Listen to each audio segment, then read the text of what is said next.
Tal? Buenos días, ¿me escuchan?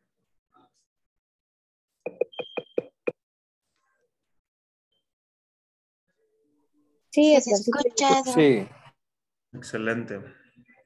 Vamos a iniciar, pues. Bueno, vamos a hablar únicamente sobre los principios básicos de la fotocoagulación. Traté de ponerlo ahí un poquito práctico para poderlo entender, sobre todo los parámetros, indicaciones y todo eso, ¿no? Entonces vamos a empezar. El láser como tal, o por sus siglas, Light Amplification by Stimulated Emission of Radiation. ¿Qué es esto como tal? Va a emitir un haz de radiación electromagnética potente, es monocromático y coherente, o sea, es un solo color y es coherente. La radiación electromagnética monocromática tiene una sola longitud de onda. Van a estar escuchando mucho sobre las longitudes de onda en esta plática. ¿Y qué significa que sea un haz coherente? Que todos los fotones producidos están en una fase entre sí. Entonces, si se dan cuenta, en el esquema de abajo, vamos a tener los diferentes láseres que podemos tener. Térmico, fotoquímico, fotoablativo, fotovaporizador, fotocoagulación, fotorradiación, fotodisruptor, pero realmente hoy nos vamos a centrar en lo que es lo primero, que es el fotocoagulador. Si se dan cuenta, los demás, pues están los diferentes láseres que conocemos, tanto Excimer como Jack y los demás, ¿verdad? Entonces nos vamos a centrar únicamente en la fotocoagulación, que es la primera de la izquierda. La fotocoagulación, ¿qué va a hacer? ¿Qué va a hacer sobre el tejido? La temperatura, cuando el haz de luz se emite, la temperatura del tejido va a aumentar por encima de los 65 grados. Hay otras literaturas que marcan 55, pero sobre todo este de aquí, este dato lo saqué de la academia porque los demás coincidían mucho más con los demás que los otros libros. La temperatura del tejido va a aumentar por arriba de los 65 grados, lo que va a provocar una desnaturalización de proteínas tisulares y como tal la necrosis coagulativa, que es lo que estamos buscando. Estamos buscando entonces aquí coagular el tejido y crear cierta necrosis. Esto va a resultar de la conversión de la energía luminosa a energía térmica. Entonces, si lo podemos explicar más sencillamente, va a emitir una luz que va a provocar calor y va a coagular. Entonces, en lo práctico eso es. La luz monocromática del láser es absorbida por los diferentes pigmentos que tenemos, que es la melanina, la hemoglobina y el xantófilo. El xantófilo generalmente lo vamos a encontrar en la área macular. Entonces, por esta parte les voy explicando un poquito qué láser va a ser preferentemente para cada tipo de pigmento. El pigmento de melanina va a absorber el espectro de luz entre 400 y 700 nanómetros. El xantófilo y la hemoglobina son absorbentes selectivos. La melanina es un coabsorbente de luz NPR, sobre todo los melanosomas y en la coroides de los melanocitos. Mientras más larga sea la longitud de onda, más profunda va a ser la quemadura cuero-retiniana. Entonces, ahorita vamos a hablar sobre longitudes de onda y este es un dato importante que nos vayamos a ir grabando. Entonces, en el argón, que tenemos una longitud de 514.5 y un ya que tenemos una frecuencia de 532, se absorben sobre todo en el EPR y en las papilares. Si tenemos láser criptón y láser diodo, ahí tenemos de cuántos nanómetros es, y va a crear lesiones más profundas en la coroides, como lo mencionamos en el párrafo de abajo. Y ahorita vamos a ir explicando un poquito más cada uno. El xantófilo, como lo dijimos al principio, esto va a estar presente en la mácula, sobre todo en las capas plexiforme interna y externa, y absorbe la luz verde pobremente. Por eso es que se utiliza el láser verde en este caso de la mácula, porque en la mácula se absorbe mucho o de forma exagerada el láser azul. Entonces, si se absorbe de forma exagerada, pues no lo vamos a utilizar porque va a crear daño adyacente o sobre la zona. Entonces, como el láser verde se absorbe pobremente, se dice que es de elección para no crear tanto daño, ¿verdad? Entonces, vamos a hablar un poquito sobre el láser argón de 514.5. Se absorbe selectivamente en el EPR, en la hemoglobina, en la cuerocapilares, conos y bastones y capas nucleares. Fácilmente absorbido por los gránulos de melanina y se coagula desde la cuerocapilares hasta la capa nuclear interna. Es adecuado para la fotocoagulación del EPR, coroides y vasos sanguíneos. El láser diodo de 810 es un láser semiconductor más importante. La fotocoagulación directa del microaneurisma es difícil porque la hemoglobina no lo absorbe. Son datos que tenemos que ir captando de cada láser. Es tan efectivo como el argón para reducir el edema macular. Son datitos que mencionan ahí. El JAK 532 es un haz color verde. La hemoglobina y la melanina presentes en el EPR y la malla trabecular lo absorben más que el argón. Se coagula desde las capilares hasta la capa nuclear externa y provoca una fotocoagulación mínima con transmisión de energía y muestra de seguridad en el tratamiento macular. El láser rojo de Krypton 647, los gránulos de melanina lo absorben fácilmente, no es absorbido por los pigmentos de hemoglobina y xantófilo presentes en las áreas maculares y es adecuado para fotocoagulación la mácula o fotocoagulación macular y membranas neovasculares subretinianas. Se coagula más profundamente en el EPR y coroides y tiene efectos insignificantes en el sistema vascular. Esta tablita de acá de su izquierda, perdón, esta imagen o esta gráfica nos está marcando los pigmentos que tenemos tanto abajo a la izquierda el xantófilo, la hemoglobina en el medio y la melanina. Si se dan cuenta, a la izquierda habla del porcentaje de absorción y abajo sobre los nanómetros. Entonces, es el tipo de láser que vamos a tener. Primero está el azul, luego el verde, luego el amarillo, el naranja y el rojo, según el aumento de nanómetros que vamos a tener y el porcentaje de absorción que va a crear cada uno de estos, o la interacción que vamos a tener entre el pigmento de cada uno diferente y el tipo de nanómetros. Entonces, si se dan cuenta, en el xantófilo crea una reacción, recuerdan que les dije que es en el área macular, va a crear una reacción más importante con el láser azul que con el verde. Vean cómo baja el porcentaje de absorción verde-amarillo también, que ahorita vamos a hablar al final de eso, y entre algunos otros. La melanina, vean cómo se va la línea disminuyendo según el tipo de láser que tengamos, y vean la hemoglobina, las reacciones que va a tener, sobre todo en el láser azul, en el láser amarillo, y cómo baja con los diferentes tipos de láser.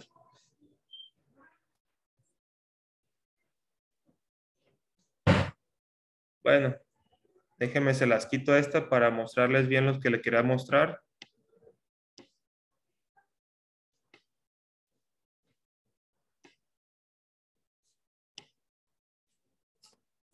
Bien, ¿tú? Bueno, aquí tenemos algo sobre, nos vamos a ya brincar un poquito ya a lo práctico, a lo que nos va a funcionar más. Aquí vamos a hablar un poquito sobre la influencia de la opacidad de medios sobre la potencia del láser. Esto es muy importante porque muchas veces queremos aplicar y empezar tranquilos de 150, 200 de potencia y no pinta nada. Entonces esta parte va a ser muy importante y voy a tratar de explicar un poquito el por qué a veces no pinta y por qué a veces pinta de más. Entonces la influencia de la opacidad de medios es muy, muy importante. Para empezar, podemos llegar a tener un edema corneal que nos va a limitar la transparencia, una turbidez corneal, células en cámara anterior, opacidades de medios del cristalino, opacidades vítreas. Se dice que el haz de láser golpea la superficie de la retina por reflexión, dispersión o absorción. Se debe llegar al nivel de potencia óptimo. ¿A qué quiere decir? Si tenemos una influencia de opacidad de medios y nosotros queremos empezar con una potencia leve, pues obviamente no nos va a pintar, no va a pintar. Entonces por eso puse ese nombrecito abajo, esas letras, para llegar a la potencia óptima. Pues tenemos que subirle, ¿verdad? Tenemos grados de blanqueamiento de láser. Vamos a tener 4 grados: ligero, leve, moderado y severo. En el grado ligero es un blanqueamiento apenas visible. En un grado leve es un blanco borroso. En el grado moderado, que es lo que más o menos entre el grado moderado es lo que vamos a hacer una panfotocoagulación, es un blanco opaco. o grisáceo, y un grado severo es un blanco denso. Traté de amplificarlo con la parte de abajo, pero ahorita más adelante lo vamos a ir mostrando más, ¿verdad? Abajo tenemos un grado 1, un blanqueamiento apenas visible, vean la parte central, es borrosito. Un grado 2 leve, vean, un poquito, muy ligero. Un grado 3 moderado, blanco opaco o grisáceo. Y ya el 4 es un blanco copo de nieve, blanco, blanco, blanco. Entonces vamos a avanzar y tratar de ir explicando un poquito más. También existen 4 grados sobre la fotocoagulación en el sistema venoso, tanto arterial como venoso. Si se dan cuenta, vean un grado 1, realmente existe un estrechamiento muy leve sobre el vaso aquí existente. Un grado 2, hay un estrechamiento mayor. Un grado 3, si se dan cuenta, pues prácticamente ya está totalmente ocluido. Y un grado 4, ¿verdad? Donde ya creó una disrupción y separación del vaso. Esta tablita nos va a hablar un poquito sobre la duración en milisegundos y el poder del láser. Si se dan cuenta, en la imagen de la izquierda, habla sobre la duración en milisegundos y el poder. Entonces, si tenemos una duración pobre con un poder bajo, realmente pues vamos a crear una quemadura grado 1 muy leve que realmente, según lo que queramos lograr, no nos va a llevar al efecto que queremos, ¿verdad?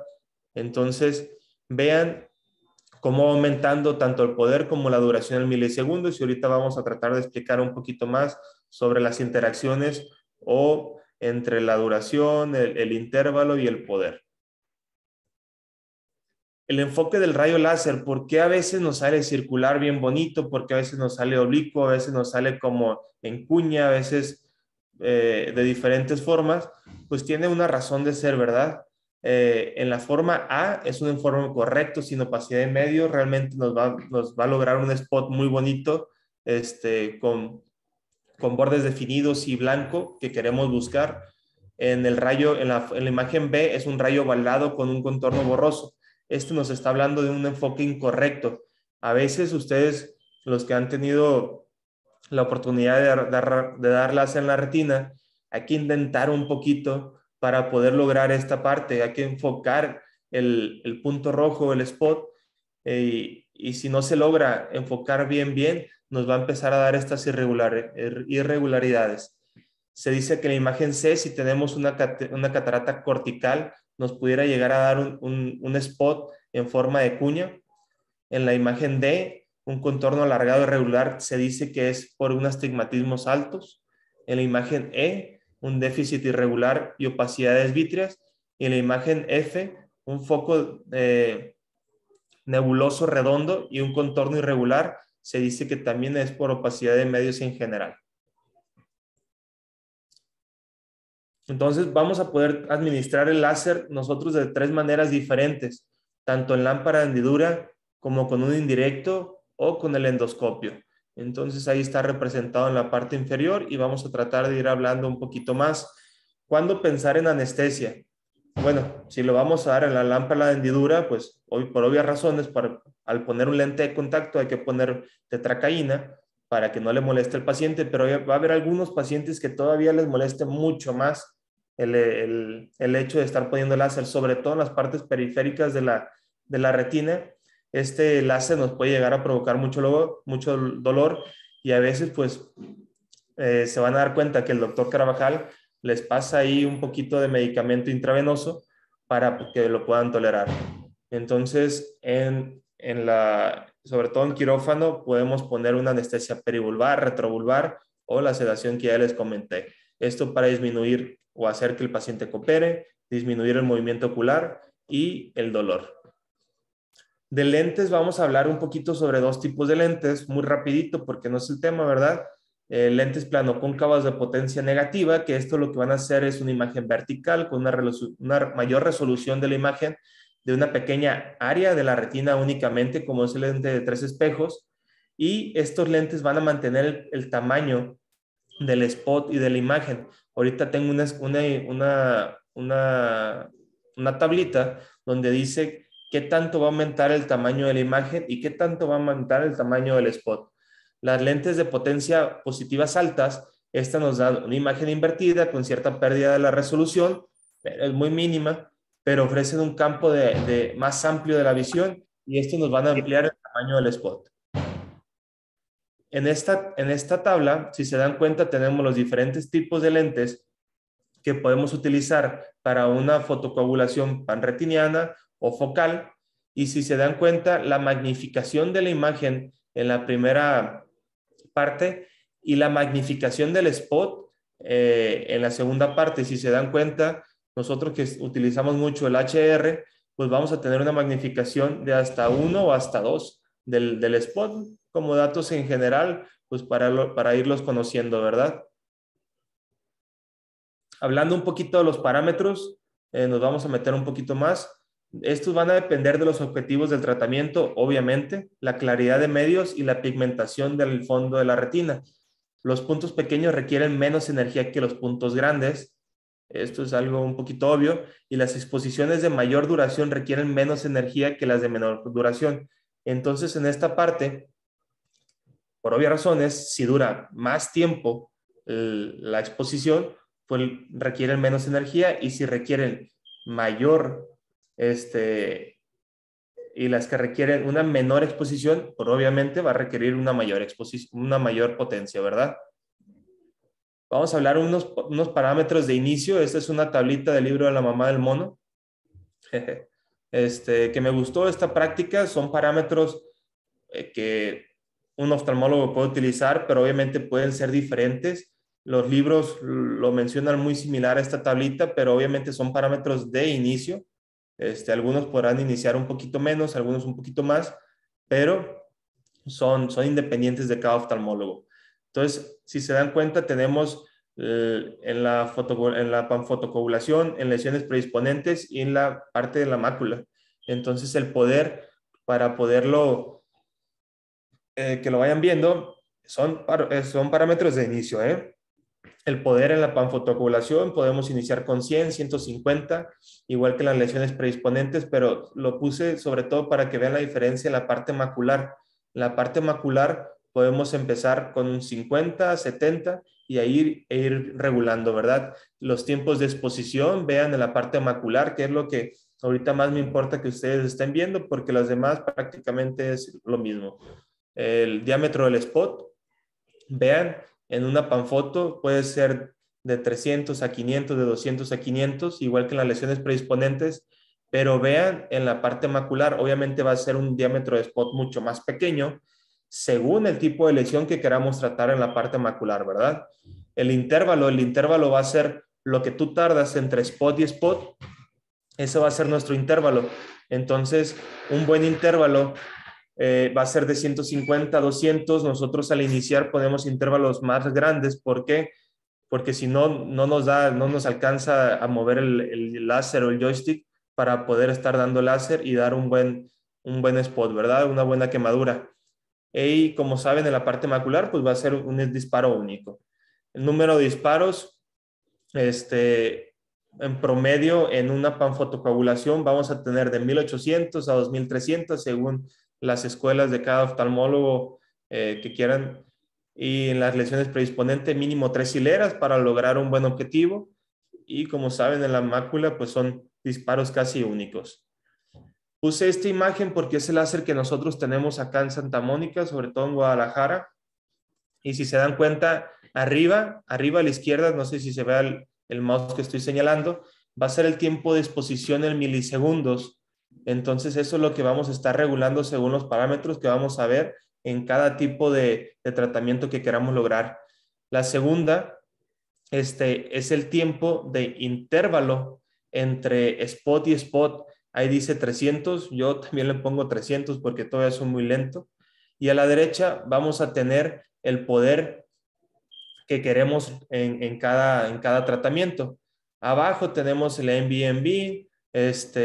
Aquí donde estoy señalando es el número de disparos que llevamos, y aquí lo regresamos a 0. Acá abajo a la derecha lo activamos, y aquí arriba a la derecha va a ser el tipo de láser que estemos dando. Aquí ustedes van a poder regular si lo quieren para lámpara de hendidura, si lo quieren para un endoscopio, si lo quieren para un indirecto.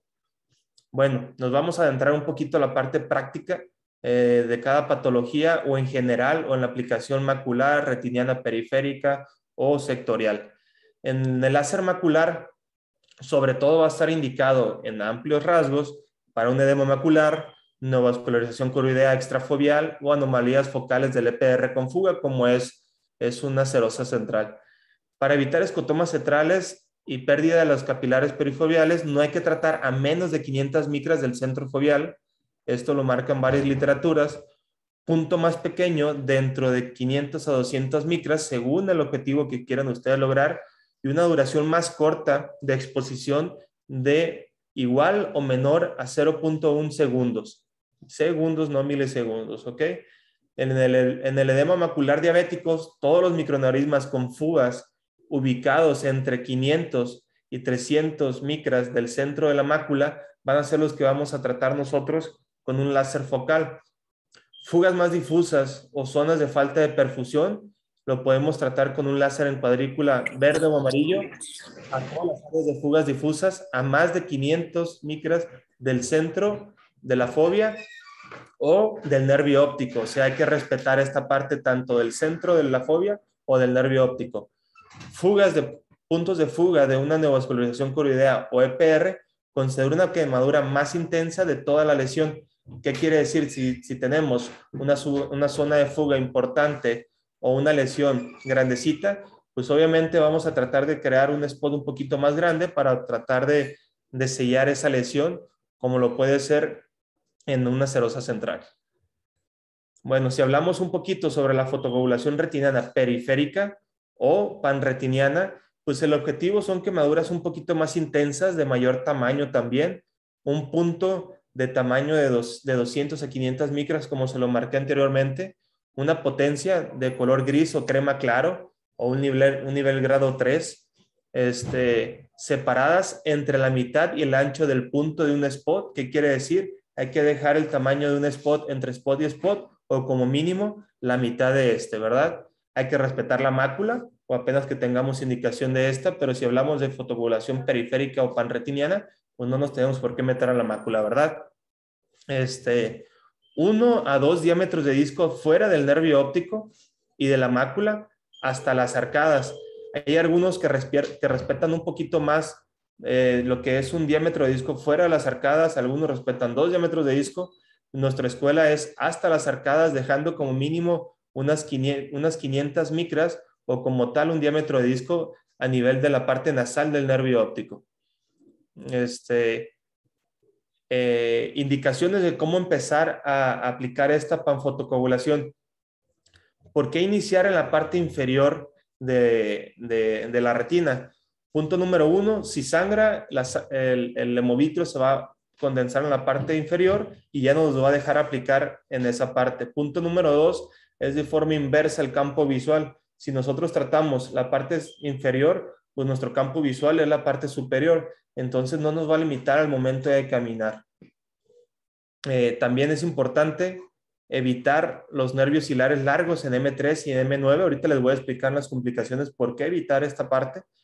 Y como tal, podemos aplicar de 1200 a 2300 según la escuela de cada quien o según la regresión que nosotros vayamos viendo de láser.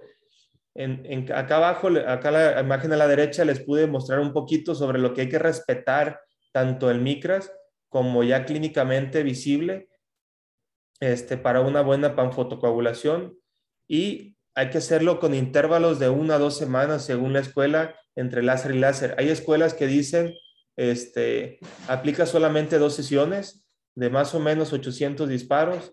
Hay algunos que dicen aplica 3 sesiones. Eso ya va a ser según la escuela, pero va a ser muy importante no aplicar toda la panfotocoagulación de un solo aplicación. Ahorita les voy a explicar el por qué en las complicaciones. Si queremos crear una retinopexia láser o tratar unas lesiones predisponentes, esta va a crear una lesión cororetiniana, como ya sabemos, alrededor de los desgarros, o para marcar un DR pequeño también va a ser va a ser muy útil. El tamaño del spot va a ser de 200 a 500 micras en promedio. Esta va a crear una quemadura blanquecina, no blanco como la nieve, pero sí un grado 3. Y hay que crear mínimo 2 o 3 hileras alrededor de la lesión predisponente o sobre el desgarro. Si tenemos vasculares ya importantes en la retina, el tamaño va a ser mayor a 500 micras para poder crear una buena una fotocoagulación de esa parte, poderes bajos y duraciones largas. Bueno, sistemas alternativos de la aplicación de láser. Ya hay diferentes sistemas que nosotros vamos a tener para, o láseres alternativos para disminuir sintomatologías, quemaduras, entre algunas otras. Estos vamos a tener escáneres de patrones que ofrecen una gama completa de aplicación láser con cada pisada del pedal, a veces con un láser de 7x7, de 49 spots. Esto nos va a facilitar mucho más la aplicación, pero todavía hay quienes que digan que la eficacia o la eficiencia va a ser buena porque va a ser rápida, pero algunos dicen que probablemente la eficiencia, probablemente el efecto comparativo con el láser que nosotros normalmente estamos utilizando, todavía no se le va a acercar al tratamiento de estas. Los pulsos de láser de alta intensidad son ultracortos, son de 20 a 50 milisegundos y se emiten en una rápida sucesión. Por eso es mucho menos doloroso, por eso es mucho más rápido, y entre algunas otras cosas. Algunos sistemas incorporan una superposición de imágenes en tiempo real, los que nos van a llegar a una orientación precisa de las lesiones. Y este láser micropulsado o subumbral, apenas visible o invisible, se administra en micropulsos, como lo comenté, con menos de 0.1 milisegundos, que limitan la conducción del calor al EPR, mientras limitan el daño térmico a los fotorreceptores y a los capilares. Entonces, sobre todo va a ser muy, muy útil en el edema macular diabético. En esta imagen siguiente, explicamos un poquito el tipo de fotocoagulación continuo y el micropulsado. ¿A qué se refiere uno y qué se refiere otro? Si se dan cuenta, arriba tenemos un láser de exposición continuo, donde la quemadura térmica va a ser de exposición prolongada, más profunda, y se va a dispersar. Y si se dan cuenta abajo en el micropulsado, vean el láser amarillo abajo a la izquierda, cómo es por micropulso, no es un láser continuo, es micropulsado como lo dice su nombre, y entonces va a estar emitiendo uno sí, uno no, uno sí, uno no, como dice la grafiquita de abajo. ¿Esto qué nos va a favorecer? Una, que la quemadura térmica logre un cierto enfriamiento entre pulso y pulso y que la difusión sea mucho menos por el enfriamiento de esta misma. Entonces, si se dan cuenta abajo, habla sobre el enfriamiento en el termómetro y ven el de arriba cómo el poder va aumentando por un láser continuo. Eso es en general, la verdad. Complicaciones, si nosotros tenemos una energía excesiva o una luz mal dirigida, podemos crear quemaduras corneales, en el iris, una iritis, una atrofia, anormalidades pupilares, tanto por el daño térmico de los nervios ciliares largos en el espacio supracoroideo, lo que me comentamos anteriormente, o sobre todo en el músculo del esfínter del iris. Podemos crear opacidades del cristalino, una neuropatía óptica, sobre todo si nosotros tratamos sobre el nervio óptico y alrededor del nervio óptico, si no logramos respetar un poquito alrededor del mismo. Podemos crear daño a las fibras nerviosas por una absorción intensa de una hemorragia intrarretiniana, aumento de la pigmentación o un adelgazamiento de la misma en estas. Podemos crear lesiones coreorretinianas como una quemadura foveal por equivocación o alguna maltratada, ruptura en la membrana de Bruch, lesiones coroideas o de la retina. Podemos crear un desprendimiento coroideo o un desprendimiento de retina. Puede ser seroso, ¿verdad? Sobre todo seroso.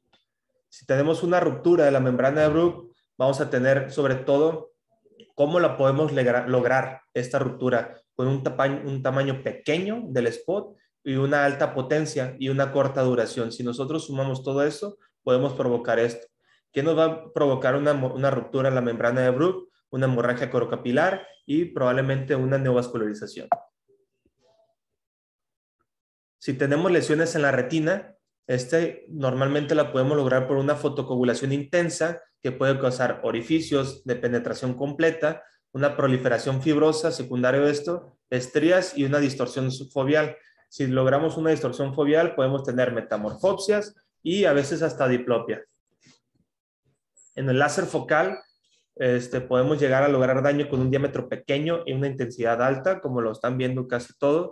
Podemos llegar a lograr una oclusión vascular, una perforación completa y lograr una hemorragia preretiniana o vítrea.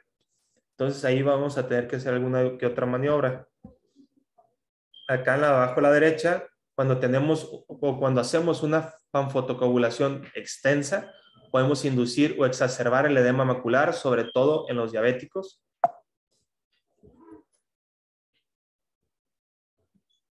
Y cuando nosotros hacemos una fotocoagulación extensa e intensa, lo que vamos a hacer es lograr un edema cororetiniano masivo, lo cual nos va a lograr un desprendimiento exudativo de retina o de coroides.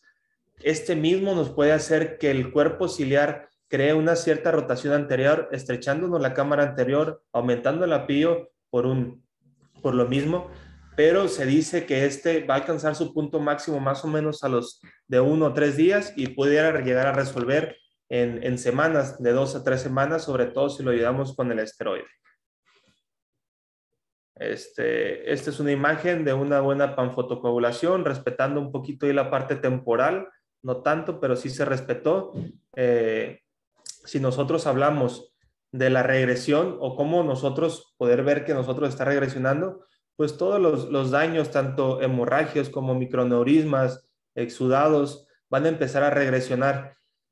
A veces, si se dan cuenta, el doctor dice, vamos a darle otra sesión más de láser. ¿Por qué? Si se dan cuenta, el spot, aquí hay espacios. Nosotros sabemos que el spot va a ampliar, no va a quedar del mismo tamaño, va a ampliar, va a crear una cicatriz corioretiniana un poquito más importante o más grande, pero de todos modos pueden quedar espacios. Si aún así la enfermedad sigue avanzando, hay que rellenar esos espacios entre uno y otro. ¿Por qué? Para disminuir el aporte de oxígeno y disminuir la isquemia de este mismo, ¿verdad? Por mi parte es todo. No sé si tengan alguna duda, quieran aclarar algo, quieran comentar algo.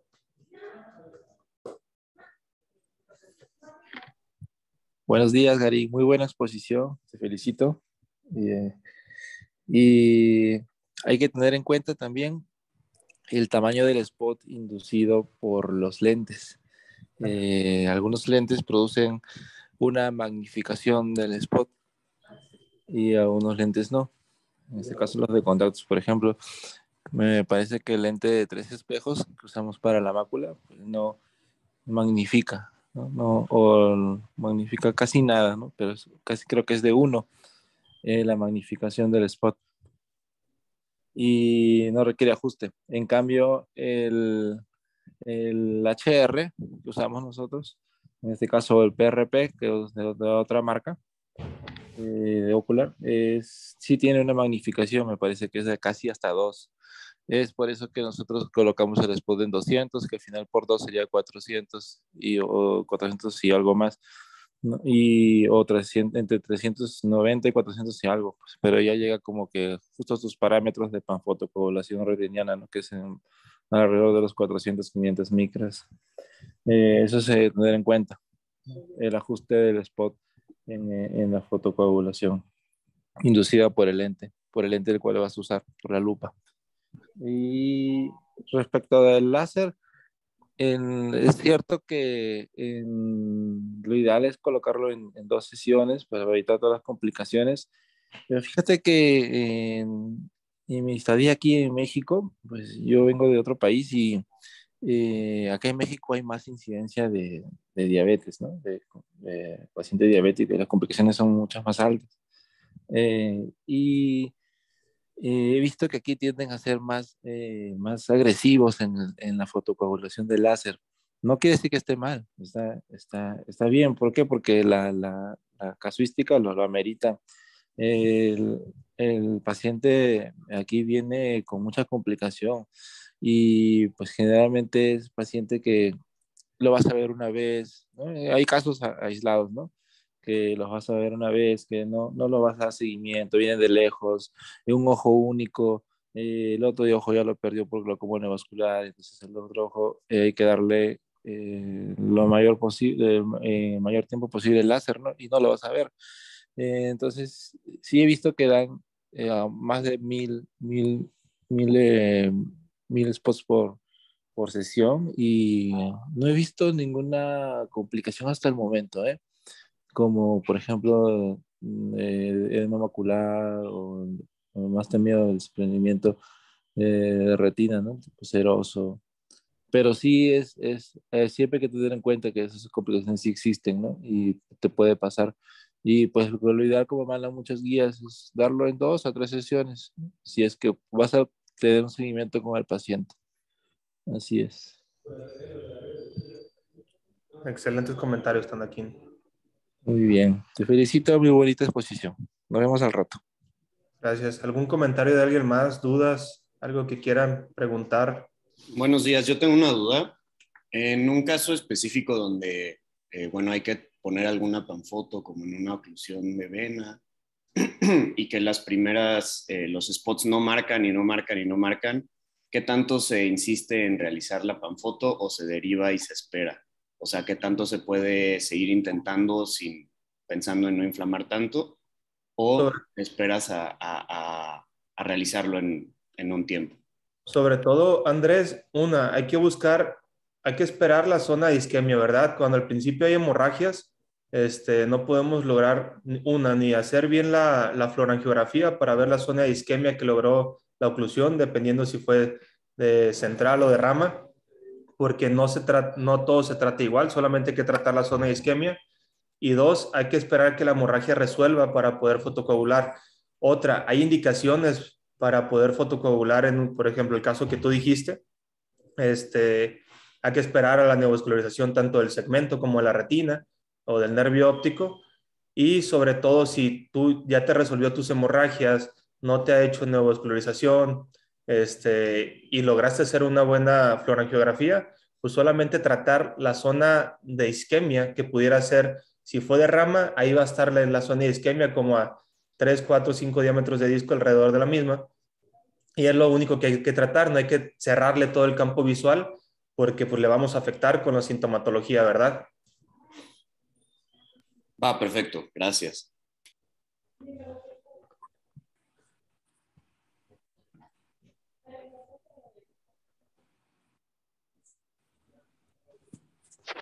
¿Alguien más? ¿Alguna duda? ¿Al cuánto tiempo se puede volver a hacer a aplicar láser posterior a la Hay, primera sesión? hay escuelas, Jorge, pero en promedio 2 semanas. Ok, gracias.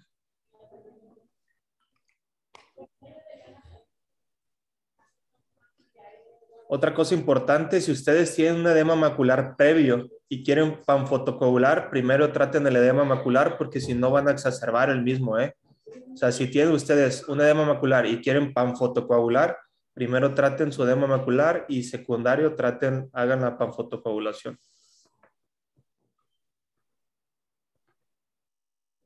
No sé si tengan alguien más dudas, preguntas, comentarios. Igual otra duda, después de una sesión de estas que vas a dividir, realizas una sesión de panfoto, ¿tú qué dejas posterior como tratamiento? ¿Se deja algún antiinflamatorio o esperas a que haga la reacción inflamatoria para que quede mejor la Hay, cicatriz? hay algunos Andrés que suelen dejar algunos AINES, sobre todo selectivos para que no les vayan a hacer algún edema macular, ¿eh? Como tipo bromfenaco, nepafenaco, suelen dejar ahí un AINE para tratar de evitar ese edema macular, pero como dijo el doctor Tanaka, realmente no lo vemos tanto, ¿eh? No es tan común, pero sí te puede pasar, hay que conocer los riesgos o las complicaciones del mismo. Todo va a depender mucho de qué tanto láser tú estés dando al ojo. ¿Y normalmente en la clínica se deja un AINE o no se No, deja? Andrés, Ok, dejamos AINE vía oral en caso de dolor únicamente. vale, muchas gracias. De nada. En el caso que comentaste de un edema macular, por ejemplo, si se tratara de un edema macular, te tratáramos primero con un antiangiogénico y posteriormente la fotocoagulación, ¿en qué momento utilizarías la fotocoagulación? ¿A los 15 días, al mes? Hay que conocer también el efecto del antiangiogénico, ¿verdad? El tiempo que va a lograr su efecto. tanto pudiera resolverte en un mes, ¿verdad? El antibiogénico en 15 días, a como pudieras tardarte con la aplicación de 2 hasta 3 dosis. Todo va a depender mucho también si decides esperarte con la panfoto, dependiendo del caso que vas a tener. Si tienes ya un riesgo inminente de un sangrado, pues no sé qué vayas a preferir, ¿verdad? Entonces pudieras hacer una combinación de ambos y con el mismo antiangiogénico disminuyes el riesgo de edema macular. Muchas gracias, Edgarín.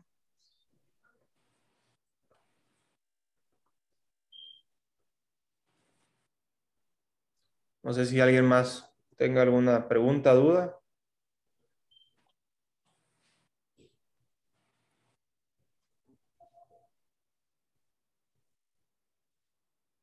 Bueno, pues sería todo. Bonito día. No sé si el segmento va a dar clase.